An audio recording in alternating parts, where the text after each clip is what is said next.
नमस्कार साथियों, good evening. कैसे हैं आप लोग? बढ़िया, मस्त, मजा में। चलिए, जल्दी जुड़ जाइए सभी लोग। नमस्कार, नमस्ते, आप सभी का स्वागत है। क्लास में जुड़ेंगे और उसके बाद हम देखेंगे अपना टॉपिक। एक बार जरा मुझे बता दीजिए कि कल हमने कौन सा एक्ट देखा था, कौन सा अधिनियम देखा था?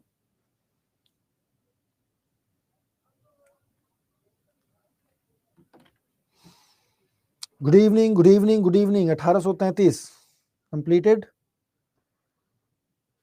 चलिए सर, एक दिक्कत है, ठंड लग रहा है। ठंड तो भाई ठंडी का महीना है तो गर्मी तो लगेगी नहीं ना। ठंडी का महीना है, ठंडी लगेगी। क्या कहते हैं?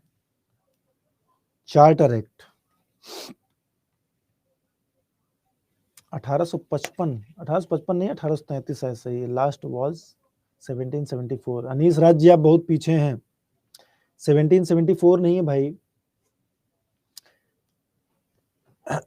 83 तक हो गया था। यस, चलिए बढ़े आगे। तैयार हैं आप लोग? अभी रात बाकी है, बात बाकी है और पढ़ाई भी बाकी है। सर थोड़ा धीरे धीरे समझाइए। बिल्कुल नेहा राज, आपने बोल दिया, मैं एकदम धीरे समझाऊंगा। तो 1833 के बाद जो आता है उसका नंबर आता है 1853। अब देखिए, इन सभी अधिनियमों को आप कैसे समझ पाएंगे? जब आप हिस्ट्री में उस समय के परिस्थिति को देखेंगे कि उस समय क्या स्थिति हो रही थी, क्या क्या बातें हो रही थी। तो 1853 का मतलब ये है कि आप देखेंगे 1853 में ही रेलवे वगैरह स्टार्ट हो चुका था, लॉर्ड डलहौजी आ गया था और शुरू कर दिया था हड़प नीति। पढ़ा होगा। तो परिस्थिति कुछ इस प्रकार है कि भारत के जितने भी राज्य हैं, जो तमाम छोटे बड़े राजा महाराजा थे, वो सब बट गए हैं कई टुकड़ों में। और ईस्ट इंडिया कंपनी का ठीक ठाक, मतलब जबरदस्त कह लीजिए आप, कि पकड़ हो चुका है। अब प्रशासनिक में आपने देखा कि 1833 के बाद केवल एक काम रह गया ईस्ट इंडिया कंपनी का, कि वो सिर्फ एडमिनिस्ट्रेशन देखे, गवर्नेंस काम करे, शासन और प्रशासन काम देखे।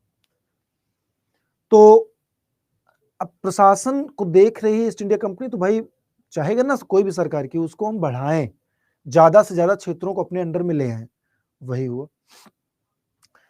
तो चार्टर एक्ट 1853, चार्टर अधिनियम 1853 में हुआ क्या दोस्तों, उसको एक एक करके देखेंगे। सबसे पहले चीज हुई कि civil service examination was introduced, यानी सिविल सेवा परीक्षा शुरू कर दी गई। क्यों?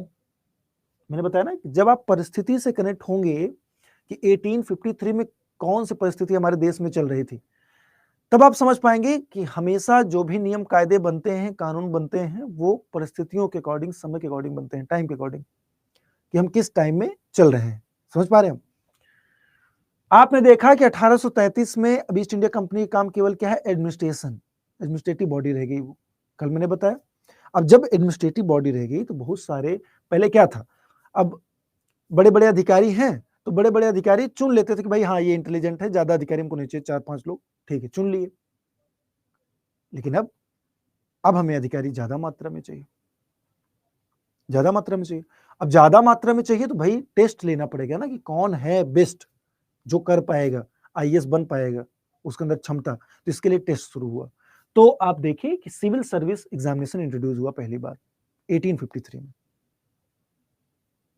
ठीक है, कुछ दिख नहीं रहा है अक्षय सिंह। चार्टर एक्ट को हिंदी में लिख दूंगा मनु जी, चार्टर अधिनियम, इसको हिंदी में ऐसे लिखते हैं, चार्टर अधिनियम 1853। चार्टर अधिनियम 1853, 1853। और नहीं दिख रहा है तो रिज्वाइन करिए जल्दी से, फटाक से रिज्वाइन करेंगे। ठीक है, चैट थोड़ा प्राइवेट कर देता हूं जिससे आप लोग आपस में बातचीत करना बंद कर दें। क्लास में बातचीत थोड़ा सा मुझे डिस्टर्ब होती है, क्लास सभी को, मुझे भी। बीएसएससी का एग्जाम इंग्लिश में भी होगा, दोनों आकृति, दोनों मीडियम में होगा, बोथ मीडियम में, हिंदी एंड इंग्लिश, है ना, जो भी आप चूज करना चाहो। तो पहला पॉइंट। दूसरा, executive and legislative functions of the governor general were separated. पहली बार क्या किया गया कि गवर्नर जनरल को जो पहले सब काम देखता था, अब उसके काम को अलग कर दिया गया। एग्जीक्यूटिव काम को अलग कर दिया गया, कार्यकारी को, और विधायी काम को अलग कर दिया गया। तो लिख लीजिए, गवर्नर जनरल के कार्यकारी और विधायी कार्यों को अलग किया गया। 1853 हम लोग पढ़ रहे हैं, लिखिए फटाक से। गवर्नर जनरल के विधायी और कार्यकारी कार्यों का बंटवारा हुआ। ठीक है, तो आपसे सवाल पूछता है कि किस अधिनियम के द्वारा कार्यपालिका और विधायिका का पृथक्करण हुआ। कार्यपालिका और विधायिका के कार्यों का पृथक्करण हुआ, तो आप क्या कहेंगे? 1853 का एक्ट। ठीक है, चलिए नेक्स्ट आप देखेंगे कि governor general legislative council came to be known as the central legislative council. मतलब जो पहले कार्यकारी संस्था थी, जो एग्जीक्यूटिव काउंसिल थी गवर्नर जनरल की, अब वो एक विधान परिषद के रूप में काम करने लगी। ज्यादा मेंबर्स ऐड हो गए, उसमें संख्या बढ़ी। तो अब लिख लीजिए यहां पर, अच्छा लिखा हुआ है, गवर्नर जनरल की विधान परिषद को अब केंद्रीय विधान परिषद के रूप में जाना जाने लगा। कि जैसे वर्तमान समय में क्या है, वर्तमान समय जैसे राज्यों में विधानसभा है ना, केंद्र में मान लीजिए लोकसभा, राज्यसभा, संसद है, वैसे अब ये काम करने लगा। कानून बनाने का काम अब कौन करेगा? विधान परिषद करेगी। क्लियर? नेक्स्ट, केंद्रीय विधान परिषद ने मिनी संसद, जो मैंने अभी बताया, मिनी संसद के रूप में कार्य करना शुरू कर दिया। तो कुछ ये इंपॉर्टेंट पॉइंट्स हैं जो 1853 के चार्टर एक्ट से रिलेटेड है। जिनको भी क्लास दिखाई नहीं दे रही, आवाज सुनाई नहीं दे रही, तो वो रिज्वाइन करेंगे, क्लास में बैक होंगे, फिर रिज्वाइन करेंगे, फटाक से बिल्कुल सब सही हो जाएगा। 160 क्वालिटी पर कैसे साफ दिखेगा? पटेदी जयराम जी,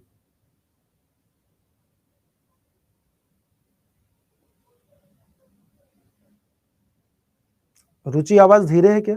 अच्छा जरा सभी लोग बताइए, आप लोग मुझे सुन पा रहे हैं ना अच्छे से? मेरी आवाज एकदम मधुर मधुर है, बांसुरी के सुरों के तरीके आपके कानों में जा रही है? ठीक है, चलिए हो गया। नेक्स्ट अगला लिखिए, गवर्नमेंट ऑफ इंडिया एक्ट 1858 एक क्रांतिकारी परिवर्तन हुआ। हिंदी में लिख लीजिए, भारत सरकार अधिनियम, भारत सरकार अधिनियम 1858, भारत सरकार अधिनियम 1858। अब देखिए 1858 के कानून की जरूरत क्यों पड़ी? 3 साल बाद ही कानून, मतलब ये 53 में, फिर उसके बाद 58 में, कितना हुआ? 5 साल। 5 साल बाद कानून की जरूरत पड़ गई, क्यों? क्योंकि बहुत बड़ा चेंज हुआ था। पहले समझ लेंगे सब लोग।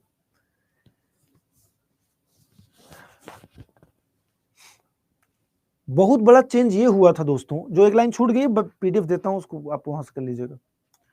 बहुत बड़ा चेंज ये हुआ कि 1857 का रिवॉल्ट देखने को मिला, स्वतंत्रता संघर्ष 1857। इतना तो पता होगा कि स्वतंत्रता संघर्ष। वॉल्यूम स्लो है क्या? कोई कह रहा है वॉल्यूम स्लो है, बढ़ा लीजिए ना वॉल्यूम, थोड़ा सा बढ़ा लीजिए डिवाइस में अपने, जो भी देख रहे हैं जिस डिवाइस में। और कान में ईयरफोन लगाने की कोशिश कीजिएगा जब भी आपको क्लास करना हो, तो एक ईयरफोन लगा लीजिएगा, ब्लूटूथ लगा लीजिएगा, जिससे बाहर की आवाज आपके कानों में ना पड़े, सिर्फ मेरी आवाज पड़े। ठीक, चलिए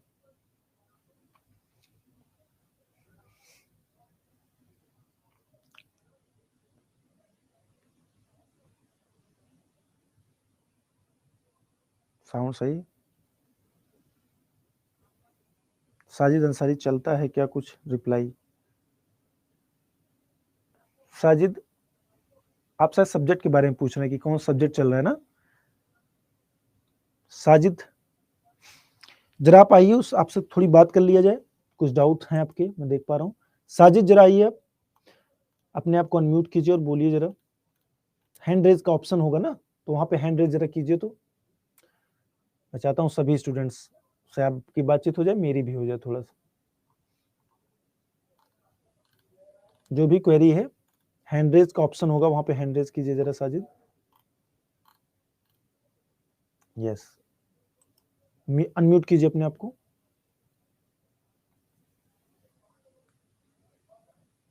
साजिद अंसारी, बताइए। सर, जो भी चीजें हम बोल रहे हैं, आप जो भी चीज पढ़ा रहे हैं उसके पीछे का पढ़ा है, उसके बारे में कुछ समझ में नहीं आया है। हम्म ना ही उसका कुछ पीडीएफ हम लोग को मिल रहा है, ना ही में हम लोग का डाटा कुछ इस प्रोफाइल पे भी कुछ शो नहीं कर रहा है। उसके उसके लिए हम लोग क्या करेंगे सर? हम लोग से क्या मतलब है आपको, या फिर ग्रुप नहीं, वगैरह है मुझे कोई? सर लोगों से नहीं मतलब है, हमको अपने आप मेरे पोर्टल पे नहीं मिल रहा है सर। आपको मुझे एप्लीकेशन तो पे कुछ नहीं मिल रहा है ना। आपका कहना है कि अपने एप्लीकेशन पे आपको क्लास नहीं दिख रही और नहीं, पीडीएफ? क्लास अभी लाइव जो है, आपने लाइव जो भी चीजें बता रहे हैं वो भी मैं समझ में आ रहा है। हम्म इसके बाद मैं अपने प्रोफाइल पे मैं फिर बैक जो क्लास होता है वो वीडियो रहते हैं, वो वीडियोज रिकॉर्डेड। भी नहीं, वीडियो नहीं मिल रहे हैं, ना ही पीडीएफ मिल रहे हैं। अच्छा, रिकॉर्डेड वीडियोज आपको नहीं दिख रहा, नहीं यही सर। ना? ओके। और हाँ। पीडीएफ, पीडीएफ तो दिखेगा ही नहीं जब क्लास नहीं दिख रही, यही ना? हाँ तो साजिद, आप किस बैच से हो? विनायक 4.0 में हो या फिर कोई अदर बैच है? उधर साजिद बैच जी, नहीं सर, 4.2 है। 4.0 में। अच्छा, तो एक काम करिएगा, एप्लीकेशन पर जितने भी लोगों को ये समस्या हो रही है कि क्लास नहीं दिख रही है, पीडीएफ नहीं दिख रहा है, मेरी क्लास के पीडीएफ तो मतलब मैं तुरंत अपलोड करता हूँ, हैंगआउट भी देता हूँ क्लास के लास्ट में। अगर आप लाइव हैं तो वैसे ही पीडीएफ आपको मिल जाता है, लेकिन फिर भी बाद में भी दिखता होगा वीडियो। अगर आपको वीडियो नहीं दिख रहा दोस्तों, तो एक ऑप्शन होता है एप्लीकेशन में, जब आप ऊपर जाएंगे ना एकदम होम पे, तो ऊपर में ऐसे 3 बिंदी दिखेगी यस। ना, उस पर उस पर आप खोलेंगे तो प्रोफाइल आपको हम्म। मिलेगा। तो नीचे उसमें देखिए बहुत सारे ऑप्शंस दिए रहते हैं, हम्म। जिनमें एक ऑप्शन है हेल्प एंड सपोर्ट का। हम्म। ये मिला था, हम्म। Help and support. उसमें जाके अपनी क्वेरी रेज कर ठीक है दीजिए। सर। ऑप्शन देता है वहां पे लाइव क्लास के सर, रिगार्डिंग प्रॉब्लम है क्या। ओके, उससे मैं भी वो भी करके हम लोग ट्राई कर चुके हैं सर। ऐसा अभी नहीं। 19 तारीख से क्लास स्टार्ट हुआ है, मेरे हाँ। पोर्टल पे भी दो वीडियो ही दिखा रहा है सर। अच्छा, एक बार मैं खुद भी चेक कर लेता हूँ। अच्छा, एक चैट में जरा बताइए समस्या किन किन लोगों के साथ है। अच्छा, ये मल्टी यूजर्स, आप क्या मतलब एक आईडी से कई लोग क्लास देख रहे हो क्या साजिद? नहीं सर, एक ही है सर, एक वन वन लैपटॉप में ही चल रहा है सर। आप अकेले मतलब आपने एडमिशन लिया और आप केवल एक डिवाइस में आप हाँ क्लास हाँ देख हाँ हाँ हाँ सर, हाँ सर। रहे हैं? तो इनका कहना है मतलब टेक्निकल टीम का कि ये आप मतलब जैसे अगर एक डिवाइस के अलावा कहीं आप ओपन करोगे थोड़ी समस्या होगी आपको। तो जितने भी साथी सर, हैं जो ऐसा करे किए तो उनको प्रॉब्लम होगी। अगर आपका नहीं है ऐसा कुछ साजिद, तो हाँ आप वहाँ पे क्वेरी रेज कीजिए, डेफिनेटली सॉल्व हो जाएगी। ठीक है। सर, अब हम ऐसे कैसे हम इरेज करें? बाकी तो सब चीजें तो सब एग्जैक्टली आप अभी लाइव क्लास चला रहे हैं, मैं तो समझ में आ रहा है बेटर। बट इसके बाद का जो मैं हमको बैक रिवाइज करना हो तो फिर वो चीज नहीं मिल रहा है ना सर। नहीं, ऐसा होता नहीं है हालांकि, बट इसके लिए मैं बात करूंगा जो भी अथॉरिटी होगी उससे। ठीक है, आप चिंता ना करें, और मैं खुद भी चेक कर लेता ओके, हूँ एक बार नथिंग क्लास सर। क्लास दिखती है कि नहीं। ठीक है। Okay. Okay sir, okay, right.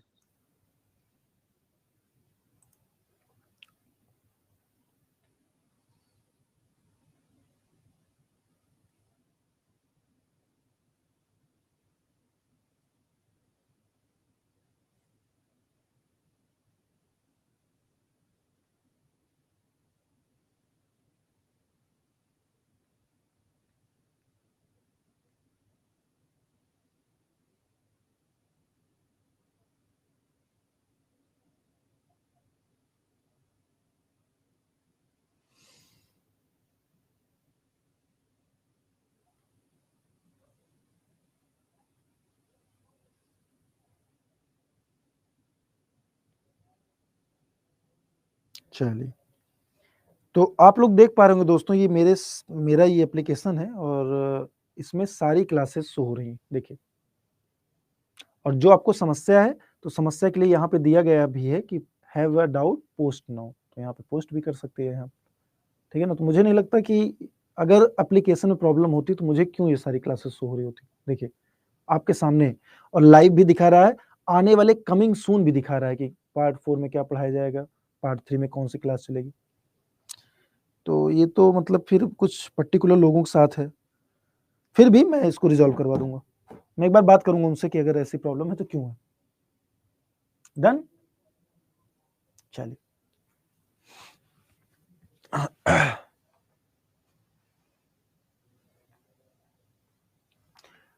तुम लोग कहाँ थे? 1858 का विद्रोह होता है और उस विद्रोह से इनकी आंखें खुलती हैं सरकार की। इनको लगता है कहीं ना कहीं जो हमने किया ना वो गलत किया। हमने क्या किया? हमने हड़पा। अब लॉर्ड डलहौजी बहुत ज्यादा कट्टर था अपने कामों को लेकर के, बहुत कट्टर। हड़प नीति किया, जो मतलब जितनी भी चीजें हो सकती हैं उसने किया। रेलवे का विकास किया, क्यों? क्योंकि हमारी सेना एक दूसरे से एक जगह से दूसरी जगह जल्दी पहुंच जाए, हमारा जो सामान है वो जो एक जगह से दूसरी जगह जल्दी आ जाए। तो फिर इनको ये रियलाइज हुआ कि सती प्रथा, ये प्रथा, वो प्रथा हम जब बैन कर रहे हैं, चीजों को डिस्टर्ब कर रहे हैं कल्चर को किसी के, तो प्रॉब्लम हुई है। तो इन्होंने सब कर दिया। ऐसा है कि अब पहली चीज तो ईस्ट इंडिया कंपनी का पूरा ऐसा सफाया हो गया कि तुम हटो, तुमसे नहीं हो पाएगा, और सीधे ब्रिटिश क्राउन के अंतर्गत पूरा शासन स्टार्ट हो जाता है। तो ब्रिटिश क्राउन के तहत जब शासन स्टार्ट होता है, जो पहले गवर्नर जनरल हुआ करता था, अब उसको वायसराय बनाया गया। वायसराय का मतलब होता है कि सीधे क्राउन का रिप्रेजेंटेटिव होता है वो, मतलब ताज का प्रतिनिधि, ब्रिटिश ताज का प्रतिनिधि हो गया। और जो आप देखेंगे कि निदेशक मंडल था, board of control, board of director, उसको खत्म करके अब एक पोस्ट बनी सेक्रेटरी ऑफ इंडिया, यानी कि भारत सचिव की पोस्ट बनी। और भारत सचिव की जो पोस्ट, जो वो पद था, वो ब्रिटिश संसद के कैबिनेट मंत्री के बराबर था। और यहाँ वो था, रहता भी नहीं था, वो ब्रिटेन में ही रहता था। क्लियर? तो अब आया 1858 का, और इसमें क्या क्या हुआ? तो सबसे पहले the secretary of state for India was given the powers and duties of the former court of directors. निदेशक जो मंडल था उनकी सारी शक्तियां दे दी गई। He controlled the Indian administration through the viceroy of India. Governor general खत्म, वायसराय शुरू। तो लिखिए, भारत के राज्य सचिव को पूर्व निदेशक न्यायालय की शक्तियां और कर्तव्य दिए गए। उन्होंने भारत के वायसराय के माध्यम से भारतीय प्रशासन को नियंत्रित किया। और ये पहला कौन बना? तो पहला वायसराय बना लॉर्ड कैनिंग, क्योंकि अंतिम गवर्नर जनरल लॉर्ड कैनिंग था आफ्टर डलहौजी। डलहौजी के बाद आप देखेंगे तो लॉर्ड कैनिंग बना था गवर्नर जनरल, फिर इसी को वायसराय बना दिया गया।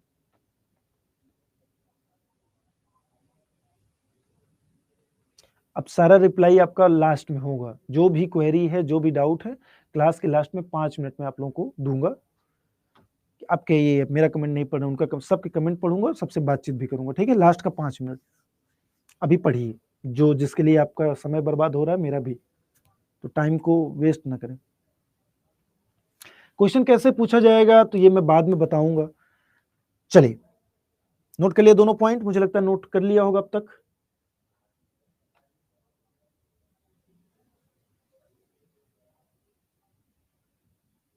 चलिए, रागनी मुझे प्लीज आप ये मत बताइए कि मुझे पढ़ाना कैसे है, वो मुझे आता है, मुझे आता है, इसीलिए मैं आपके सामने हूं। मुझे पता है क्या पढ़ाना है, कैसे पढ़ाना है। ठीक है, मैं कोशिश करूंगा बेस्ट आपको देने की। बस हो गया, डन।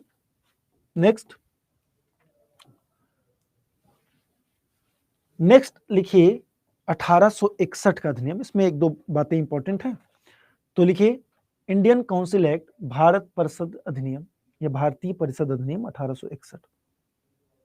भारतीय परिषद अधिनियम 1861।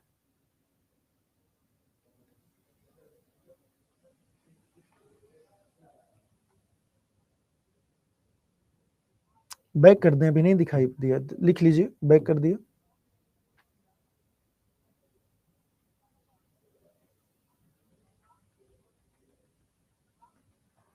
भारतीय परिषद अधिनियम 1861।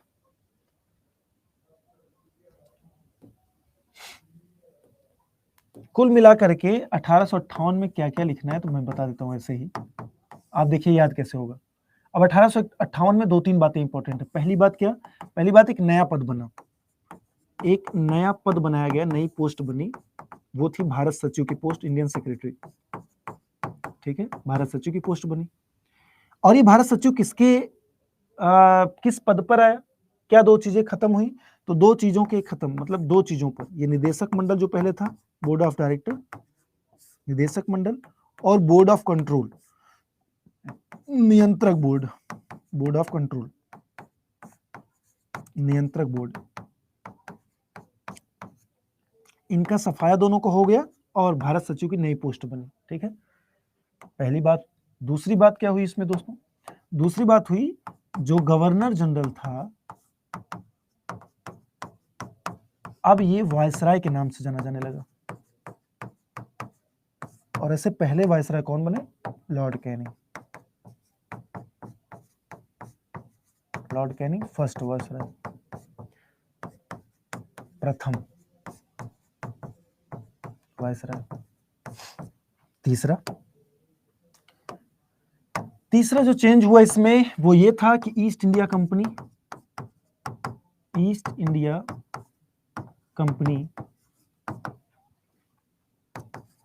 का प्रशासन खत्म हो गया और इसके स्थान पर सीधा भारत का शासन प्रशासन दोनों, भारत का शासन, गवर्नेंस एंड एडमिनिस्ट्रेशन दोनों, शासन एवं प्रशासन, सीधे ब्रिटिश क्राउन के अंतर्गत आ गया, ब्रिटिश ताज के अंतर्गत आ गया, ब्रिटिश ताज, ब्रिटिश क्राउन। ये तीन बातें आपको इसमें लिखनी और यही चीज आपने लिख लिया। तो याद करने का एक तरीका है। और याद कैसे होता है? जब आप एक ही चीज, ये जब आप रिवाइज करोगे 2 बार 3 बार 4 बार ना, तो अपने आप अपना थॉट आ जाता है, वो याद हो जाएगा। मोर एंड मोर रिवीजन से याद होता है। हिंट डालिए, 1861 का भारतीय परिषद अधिनियम, 1861 भारतीय परिषद अधिनियम 1861, 1861, इंडियन काउंसिल एक्ट 1861। अब इसमें क्या हुआ? तो मोस्ट इंपॉर्टेंट चीज ये हुई कि Indians were nominated as non official members. कहां पर? For the first time in the legislative council of viceroy. मैंने बताया ना कि कार्यकारी परिषद जो थी अब वो मिनी संसद का जो रोल प्ले करने लगी। अब उसी मिनी संसद में पहली बार भारतीयों को मौका मिला। लिखिए, और क्या किया? नॉमिनेशन हुआ था इनका, नॉमिनेटेड मतलब नामांकन हुआ था। किसने नामांकन किया था? तो वायसराय नामांकन करेंगे। और वायसराय जो नामांकन किए थे पहले 3 भारतीयों का, तो उसमें 3 लोग थे। 3 लोग नाम भी लिख सकते हैं यहां पर। कहां लिख दूं नाम में? यहां लिख देता हूं।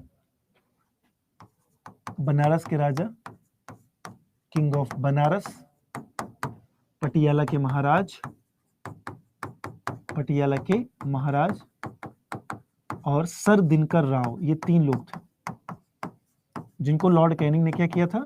नॉमिनेट किया था काउंसिल में। गैर अधिकारी का मतलब है कि ये अधिकारी नहीं थे, मतलब आधिकारिक नहीं थे। अधिकारी नहीं, आधिकारिक मतलब ये उसके पार्ट नहीं। जैसे मान लीजिए कि राज्यसभा में 12 सदस्य नॉमिनेट होते हैं, तो नॉमिनेट होते हैं, एक तो नॉमिनेशन हो गया, एक हो गया कि भाई जनता ने चुना है।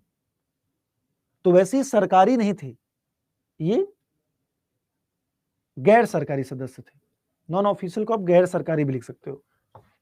ये ब्रिटिश सरकार से नहीं थे। सिर्फ इसलिए किया गया इनको नियुक्त क्योंकि इंडियंस को लगे कि हाँ, हमको भी कानून बनाने की जो संस्था है उसमें हमको भी ये लोग अवसर दे रहे हैं। ठीक है, बनारस के राजा, पटियाला के महाराज और सर दिनकर राव, ये 3 लोग थे।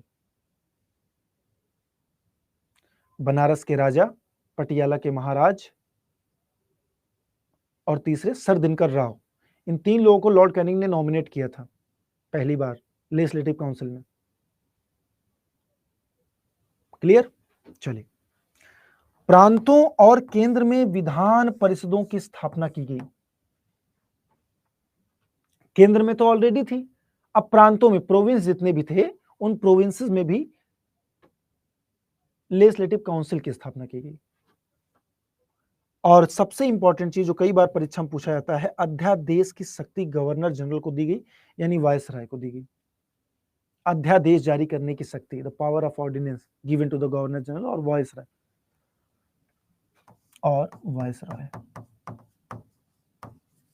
ठीक है, वायसराय गवर्नर जनरल को अध्यादेश जारी करने की शक्ति दे दी गई। अध्यादेश क्या है?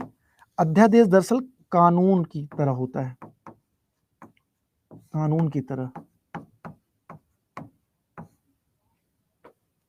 समझिए कानून है, एक्ट है कोई। क्लियर? तीनों बातें लिख लिया सबने?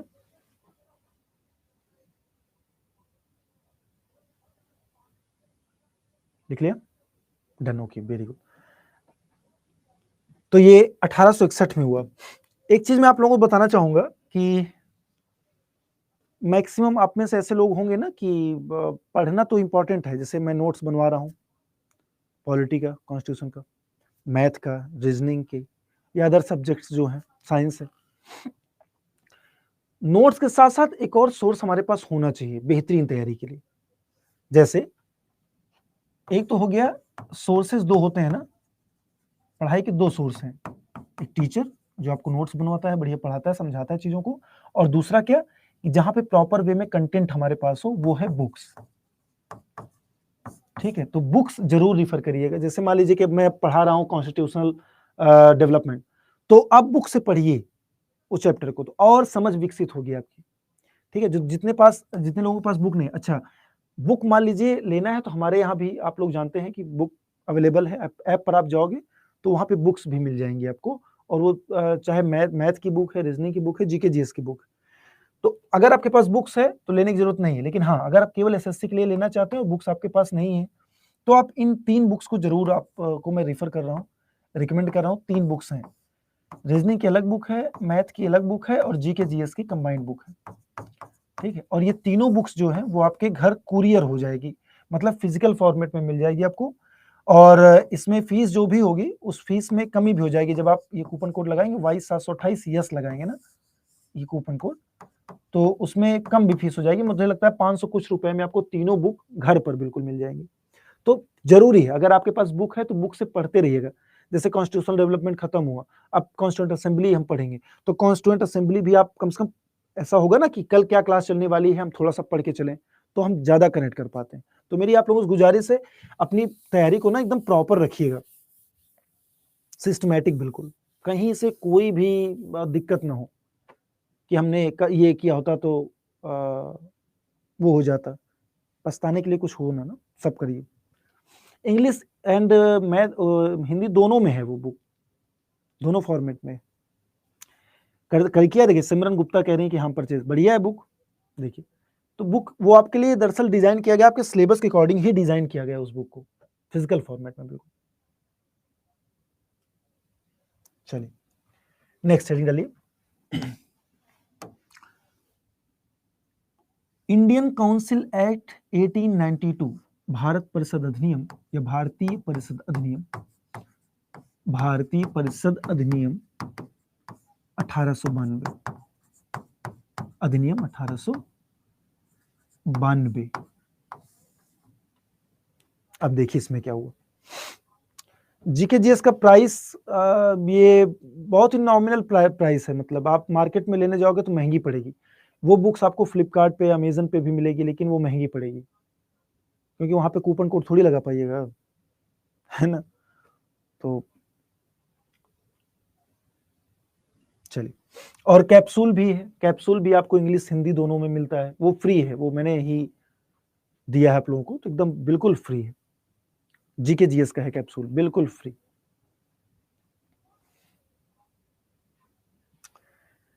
पहली चीज इसमें क्या हुई, the size of the legislative council was increased. अब धीरे धीरे क्या हुआ, देखिए संख्या बढ़ती जाती है ना। जैसे अभी आपने देखा पुराना संसद भवन, जिसको संविधान भवन कहा गया, अब संविधान भवन से हम क्यों सेंट्रल विस्टा है, क्योंकि अब मेंबर बढ़ेंगे 2026 के बाद, क्योंकि जनसंख्या बढ़ रही है ना, जनसंख्या अकॉर्डिंग मेंबर भी बढ़ेंगे, तो वैसे ही अब आकार बढ़ रहा है।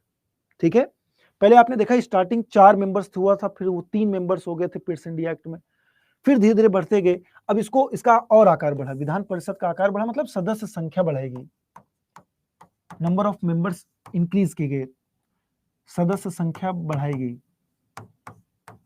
या बढ़ी। ठीक है, दूसरा, the legislative council was given more power, अब ज्यादा पावर दिया गया काउंसिल को। They had the power to deliberate on the budget and could pose questions to the executive.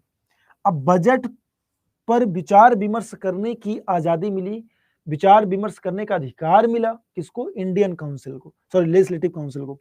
Vidhan Parishad को अधिक शक्ति दी गई, उनके पास बजट पर विचार विमर्श, ये सवाल कई बार पूछा गया है कि बजट पर विचार विमर्श करने का अधिकार किस अधिनियम के द्वारा दिया गया? किस अधिनियम के द्वारा बजट पर चर्चा करने का या कि विचार विमर्श करने का अधिकार दिया गया? क्लियर?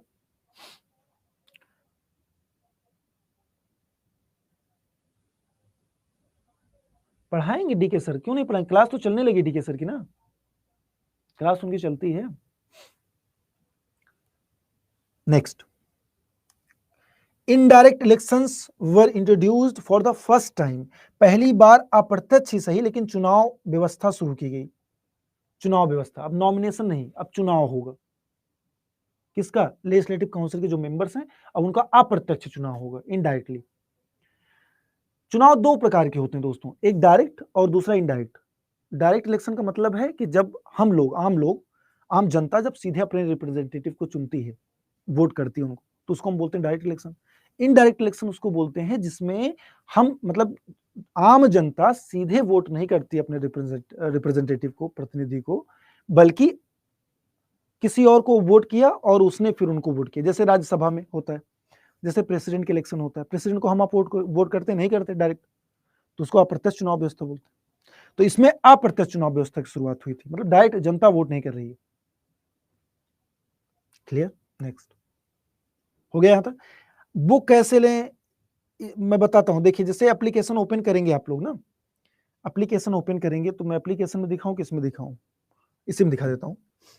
जब आप लोग एप्लीकेशन ओपन करते हो, अब ये कई सवाल आ गया है, मैं बता देता हूं। जब एप्लीकेशन ओपन करते हो, जैसे मान लीजिए अड्डा में गए, अड्डा आया, एप्लीकेशन आया, तो एप्लीकेशन में स्टोर में जाइए। एप्लीकेशन ओपन करेंगे तो सबसे लास्ट में स्टोर दिया होगा। अब स्टोर पे जब आप क्लिक करेंगे ना, तो यहाँ पे ऐसे सब कुछ दिखेगा आपको, सारे कोर्सेज यहाँ पे दिखेंगे। तो आपको अपने कोर्स में जाना है, बीएसएससी इंटर लेवल में। इस पर जब आप क्लिक करेंगे ना, तो यहाँ तो विनायक 4.0 बैच लिखा है। यहाँ नीचे देखिएगा तो ये तो मॉक टेस्ट है, ठीक है, टेस्ट वगैरह है, थोड़ा पढ़ लीजिए तब टेस्ट दीजिए, अभी टेस्ट लेने की जरूरत नहीं है। ये है बिहार जीके जीएस स्पेशल का बाइलिंगुअल कोर्स, ठीक है। जिसको जीके जीएस स्पेशल लेना है वो इसको ले सकता है। फिर ऐसे नीचे आते जाएंगे तो यहां दिखेगी बुक आपको, ये 3 बुक है। ये रीजनिंग की अलग से, मैथमेटिक की और जीके जीएस की। और इन 3 बुक्स पे जब आप जाएंगे, क्लिक करेंगे, तो एक तरफ तो ऐसे मोबाइल में अगर आप करते हो तो एक तरफ ऐसे फीस लिखी रहती है, इधर फीस, यहाँ पे बाय नाउ लिखा रहता है ना। तो जहां फीस लिखी रहेगी उसी के आगे मोर ऑफर लिखा रहेगा। मोर ऑफर पे क्लिक करेंगे, या लैपटॉप से अगर खोलते हैं तो बाय नाउ पे क्लिक करेंगे। मोर ऑफर पे क्लिक करेंगे तो कूपन कोड पूछने लगेगा। कूपन कोड में यहाँ पर आप क्या डालेंगे? Y728 यस, देखिए Y728 यस लगाया यहाँ पे। अब इसको अप्लाई करिए। जब अप्लाई करेंगे तो ये बुक आपको मिल रही है कितने में? तो 549 रुपए में। एप्लीकेशन में थोड़ा और कम हो जाएगा, 524 के आई थिंक होगा ये। आप जब कंटिन्यू करेंगे तो आपका डिटेल पूरा मांगेगा यहाँ पे, पूरा नाम, phone number, email, pin code, flat house number, building number, area, colony या विलेज नेम आपका यहाँ पे मांगेगा, लैंडमार्क वहाँ का, सिटी मतलब डिस्ट्रिक्ट आपका, और स्टेट। ये सब जब आप मेंशन करोगे सारा कुछ, फिर कंटिन्यू करिएगा, तब फीस पेमेंट का ऑप्शन आएगा। फीस पेमेंट कटेगा, फिर आपको वहां पे दिखाएगा एप्लीकेशन में ही कि आपका बुक कहाँ पहुंचा है, क्या हो रहा है, कब तक आपके पास, मतलब विद इन मुझे लगता है 7 डेज, 4 डेज, 5 डेज में आपकी बुक्स आपके पास हो जाएगी। तो ये तरीका है। चलिए नेक्स्ट, अब तरीका बता दिया, दोबारा अब ये कमेंट प्लीज नहीं करेंगे आप लोग ना। अगला है इंडियन काउंसिल एक्ट 1909, भारतीय परिषद अधिनियम 1909, इसी को मॉर्ले मिंटो सुधार अधिनियम भी बोला जाता है। मार्ले मिंटो सुधार अधिनियम, मार्ले मिंटो सुधार अधिनियम 1909। मॉर्ले मिंटो रिफॉर्म्स एक्ट 1909 या इंडियन काउंसिल एक्ट 1909। क्लियर?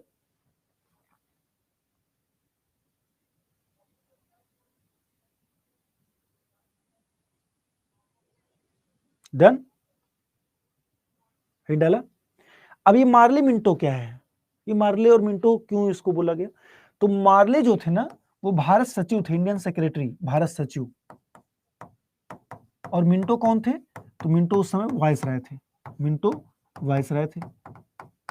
ठीक है, तो मार्ले मिंटो सुधार अधिनियम। सबसे इंपॉर्टेंट चीज में क्या हुई? The communal representation system was introduced by given separate electorate, यानी सांप्रदायिक प्रतिनिधित्व प्रणाली या पृथक निर्वाचन प्रणाली की शुरुआत किया गया। और किसके लिए? तो पहली बार मुस्लिमों के लिए ऐसी व्यवस्था की गई, आरक्षण किया गया, उनको सीटों का आरक्षण दिया गया, उनको रिजर्व कर दी गई उनकी सीटें। ऐसा बोला गया कि मुस्लिम ही खड़ा होगा इस सीट पर और उनको सिर्फ मुस्लिम ही वोट करेंगे। मतलब लोकतंत्र का पूरी तरीके से खात्मा। और थोड़ा सा लोभ दिया गया मुस्लिमों को, जिससे कि उस समय जब आप देख रहे हैं 1909 की परिस्थिति क्या है, 1905 में बंगाल विभाजन हुआ, उन्होंने हिंदू मुस्लिमों को तोड़ना चाहा, नहीं टूटे, नहीं टूटे, स्वदेशी मूवमेंट स्टार्ट हो जाता है। और उसके बाद एकला चलो रे गाना, एक दूसरे के हाथ पे कलाई पे राखी बांध रहे हैं सब लोग। ये बेचारे सोचे कि अरे मजा नहीं आएगा, इनको फूट डालना पड़ेगा, इनको लोभ देना पड़ेगा, लालच देना पड़ेगा। लालच दिए, और लालच देने के क्रम में 1906 में आपने पढ़ा होगा कि मुस्लिम लीग का गठन करवाते हैं अंग्रेज लोग, और कुछ बड़े बड़े वहां के जो नवाब वगैरह थे, सलीमुल्लाह साहब, आगा खां, ढाका में बैठ के मुस्लिम लीग की स्थापना हो गई कि तुम्हारी पार्टी है, और तुम्हारी जो पार्टी है तो तुम मेंबर्स को जोड़ो, अपने लोगों को समझाइए आप कि आपके लिए हम कर रहे हैं, हिंदुओं को गोली मारते हैं, मतलब फूट डाल रहे हैं, काम नहीं बना। तो उन्होंने कर दिया ये कि अब तो पार्टी आपकी बन गई है, 3 साल पहले ही, अब आपको देते हैं हम आरक्षण, कि केवल आप खड़े होइएगा चुनाव में और केवल आपको ही वोट आपके लोग ही देंगे, आपको जिता देंगे, और लोग वोट ही नहीं देंगे तो कैसे जीत हार हो पाएगा। क्लियर? तो ये सांप्रदायिक प्रतिनिधित्व मतलब कम्युनल यहाँ पर रिप्रेजेंटेशन सिस्टम की शुरुआत की गई। इसीलिए फादर ऑफ कम्युनलिज्म बोला जाता है मिंटो को। मिंटो को सांप्रदायिकता का जनक बोला जाता है, पिता बोला जाता है। और ये बहुत रंग लाया। इतिहास जब आप पढ़ेंगे, डीप में पढ़ेंगे, ये नहीं कि वन लाइनर पढ़ रहे हैं, एसएससी देना है तो एसएससी देने के लिए डीप भी नहीं पढ़ना है। तो ये बहुत बड़ा इंपैक्ट डाला, फूट पड़ी, अलग हुए लोग।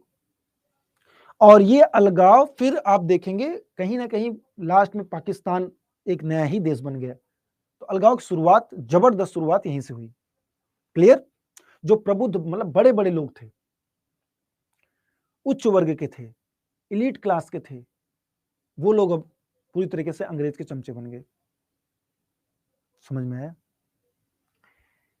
चलिए next, it was a system where seats were reserve, जैसा मैंने बताया, only for Muslims and only Muslims would be polled, यानी केवल मुस्लिम ही लड़ेगा और मुस्लिम ही उनको वोट करेगा, मतदान करेगा। For the first time Indians were appointed to the executive council of viceroy, पहली बार भारतीयों को वायसराय कार्यकारी परिषद नियुक्त किया गया, नियुक्ति हुई। तो नियुक्ति तो हो चुकी है 1861 में ही, है ना, नियुक्ति तो 1861 में ही हो गई। इसको मत लिख रहे last point.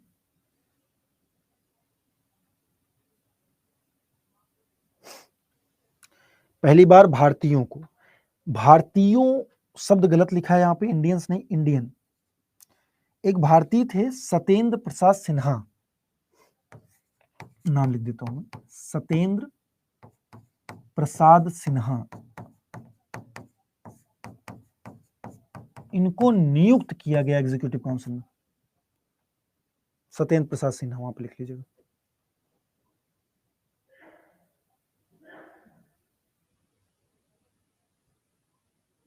Yes, AH Shahidi जी 1916 कह रहे हैं लखनऊ समझौता मुस्लिम और कांग्रेस एक साथ है। अब जरा सोचिए कि अब मुस्लिम लीग अपनी शर्तों पर काम कर रही है, हमको ये चाहिए, कांग्रेस के नेता हमको ये दो, ये चाहिए, तुम नहीं दोगे तो हम जाके उनसे ले लेंगे। मतलब समझ रहे हैं कि अब आमने सामने हम बैठ रहे हैं, जहां पे एक तरफ बैठते थे एक साथ चलते थे, अब हम आमने सामने एक दूसरे के आ गए। ऐसी स्थिति बन गई कि समझौता करना पड़ रहा है। 1916 में समझौता, परिणाम क्या था? परिणाम यही था, 1909, लालच। क्लियर? चलिए नोट कर लिए यहां तक भैया लोग।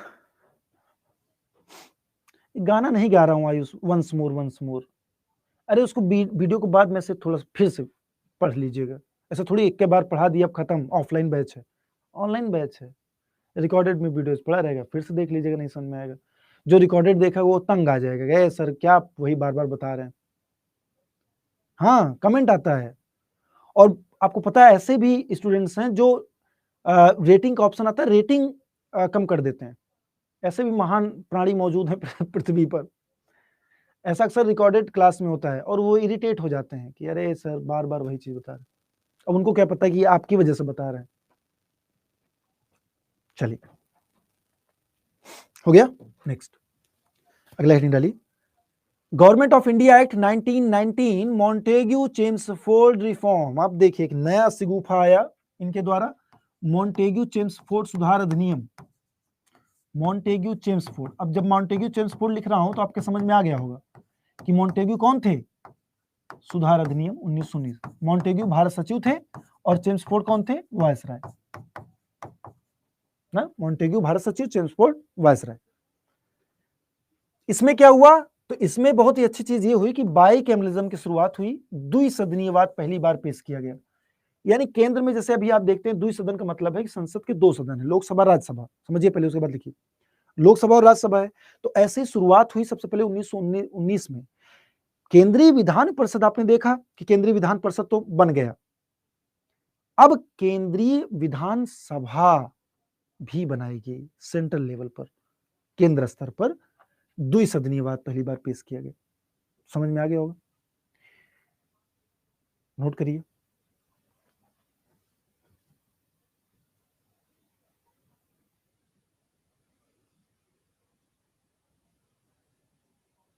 मॉक टेस्ट चाहिए आपको, ऑप्शन नहीं आ रहा है।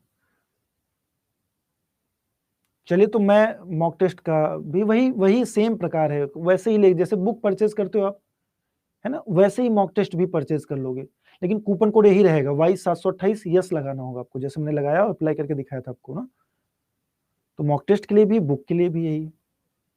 ई बुक भी है, ई बुक, उसमें भी Y728 यस लगेगा, केवल कोर्स में Y728, बाकी सब में Y728 यस।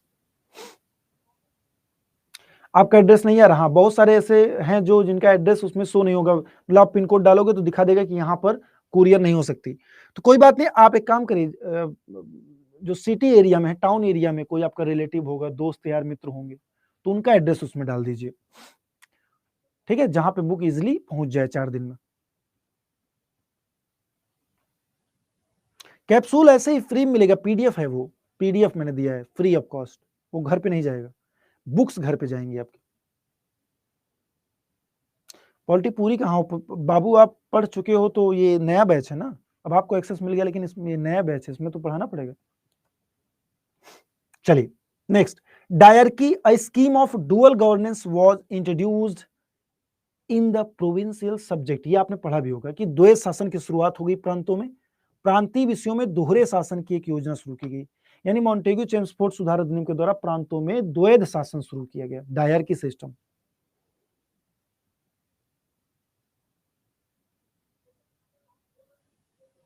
क्लियर।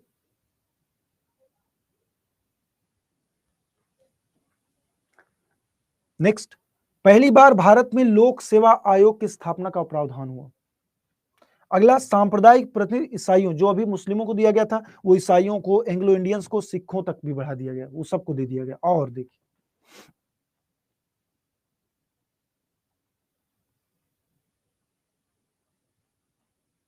नोट करिए फटाक से, 4 पॉइंट है, चारों पॉइंट्स को नोट करेंगे जल्दी से बिल्कुल। What is dyarchy system, please. Okay नहीं, सभी बता देता हूँ, इसको थोड़ा इलेबोरेट कर दूंगा, मैं डिस्क्राइब कर दूंगा अच्छे से, पहले नोट करिए। तो हिंदी में भी एक कैप्सूल, तौफीक जी, तौसीफ जी, हो गया डन, वेरी गुड रुचि, नूर फातिमा, वेरी गुड, लिख लिया सबने।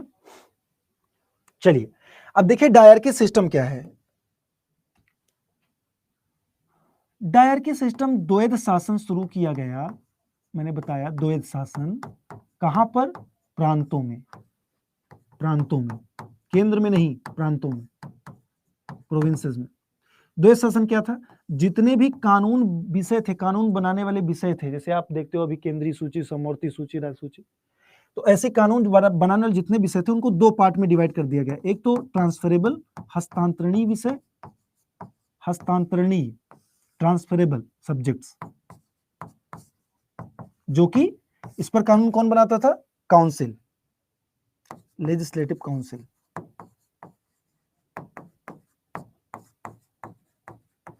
विधान परिषद कानून बनाते थे। और दूसरा आरक्षित विषय, रिजर्व्ड सब्जेक्ट, रिजर्व सब्जेक्ट, इस पर कानून कौन बनाएगा? गवर्नर जनरल, उसकी काउंसिल, गवर्नर जनरल बनाएगा या वायसराय, या वायसराय बनाएगा। ठीक है, आरक्षित विषयों में मेन जो प्रमुख विषय थे वो इसमें रखे थे, आलतू फालतू वाले विषय इसमें रख दिए गए, जिसमें आप लोग बनाइए कानून। यहां नहीं पढ़ना होगा आपको, अगर 2.0 में पढ़ रहे हैं मुझसे तो क्या मतलब है यहाँ पढ़ने का? सौरभ, एक ही जगह पढ़िए, है ना? डन, समझ में आ गया होगा सबके। चलिए अब आगे बढ़ेंगे और देखेंगे 1935 का अधिनियम, जल्दी से बिल्कुल, क्योंकि समय बहुत कम है ना, 3-4 मिनट और है, जल्दी समझ लीजिए। भारत सरकार अधिनियम, भारत सरकार अधिनियम 1935, भारत सरकार अधिनियम 1935। अब देखिए 1935 के भारत सरकार अधिनियम में क्या क्या बातें हुई, और ये जो भारत सरकार अधिनियम था, इसमें जितने भी प्रोविजन थे वो मैक्सिमम प्रोविजन हमारे संविधान में आज भी हूबहू ले लिए गए, अडॉप्ट कर लिए गए। ठीक है, पहला क्या हुआ? प्रांतों में विधायिका का विस्तार किया गया, यानी कि प्रांतों में जो लेजिस्लेटिव थी उसको बढ़ाया गया। लेजिस्लेटिव जैसे मतलब कि अभी वर्तमान समय विधानसभा है ना, राज्यों में भी विधान परिषद है 6 राज्यों में, तो वो बढ़ाया गया कहां पर? 1935 के द्वारा। शक्तियों को संघीय सूची, प्रांतीय सूची और समवर्ती सूची में विभाजित कर दिया गया। द्वैध शासन को समाप्त करके, प्रांतों में द्वैध शासन समाप्त करके प्रांतीय स्वायत्तता शुरू की गई। क्वेश्चन पूछा गया है, प्रांतों में द्वैध शासन जो 1919 में था उसको समाप्त कर दिया, और उसको लागू किया कहां पर किया? केंद्र में, यहां पर लिख लीजिएगा आगे, और इसे केंद्र में लागू किया गया, इसे केंद्र में, सेंट्रल में लागू किया गया। डायरकी सिस्टम को केंद्र में लागू किया गया, प्रांतों में हटा दिया गया। पहली बार इसी अधिनियम के द्वारा फेडरल कोर्ट स्थापना करने का प्रावधान आया, भारतीय रिजर्व बैंक की स्थापना करने के लिए प्रोविजन हुआ।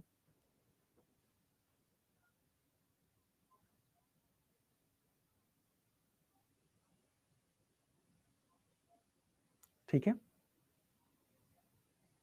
रुचि, जब आप याद नहीं करना, रटना नहीं है, सिर्फ आपको रिवाइज करना है, 2-3-4 बार रिवाइज करना है।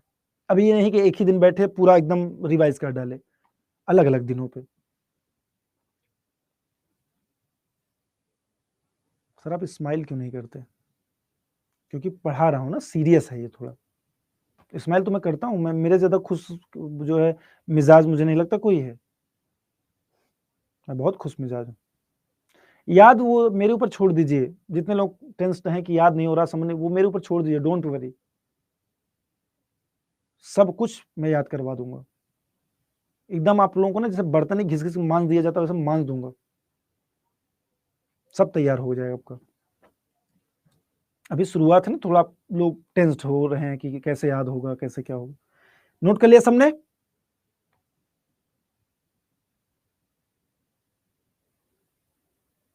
सर थर्ड पॉइंट फिर समझा दीजिए, फर्स्ट, सेकंड, थर्ड। द्वैध शासन अभी आपने देखा कि जो प्रांतों में था ना कि हस्तांतर, transferable subject and reserve subject में बांटा गया, अब उसको प्रांतों से, प्रोविंसेस से हटा करके सेंट्रल में, केंद्र में लागू किया गया। प्रांतों में क्या कर दिया गया? थोड़ा स्वायत्तता दे दी गई, थोड़ा उनको अधिकार दे दिया गया, जिससे वो शांत हो जाए।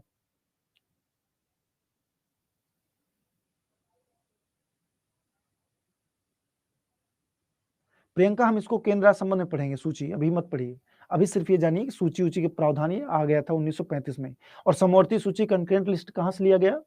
ऑस्ट्रेलिया से। इसको भी हम आगे बताएंगे। डन, वेरी गुड, बहुत बढ़िया, आराम से लिखिए, कोई दिक्कत नहीं। डन, सबका हो गया भैया लोग? जिनका छोटा अभी मैं पीडीएफ दे रहा हूं ना, पीडीएफ में आपका होगा, तो कहा है एकदम चिंता नहीं करना है। इस तरीके से दोस्तों आप लोगों को क्या खत्म हुआ? संवैधानिक विकास आपका हुआ खत्म। कल हम इंतरिम गवर्नमेंट देखेंगे, कॉन्स्टिट्यूएंट असेंबली देखेंगे, और कौन कौन से प्रोविजंस अडॉप्ट किए गए हैं किन किन देशों से, संविधान में क्या क्या उधार लिया गया है बहुत सारे देशों से, वो बातें देखेंगे। ठीक है, पीडीएफ ले लीजिए तब तक आप लोग, पीडीएफ में दे देता हूं आप लोगों को जल्दी से बिल्कुल। अब अगर कोई क्वेरी है तो जल्दी से पूछ लीजिए आप लोग। अब आप लोग क्वेरी पूछ सकते हैं अपनी, पीडीएफ ले लीजिएगा, बहुत सारी चीजों को छूट गया होगा ना, एक आध लाइन एक आध शब्द, तो उसको अभी लिख लीजिएगा। पीडीएफ में भी तुरंत दे देता हूँ। बुक इंग्लिश में नहीं है क्या? इंग्लिश में भी है आइरिस वर्मा जी। ऑब्जेक्टिव नहीं है बुक, बुक पूरा डिस्क्रिप्टिव है, पूरा टॉपिक है उसमें डिस्कस, और क्वेश्चंस भी उसमें आपको मिलेंगे।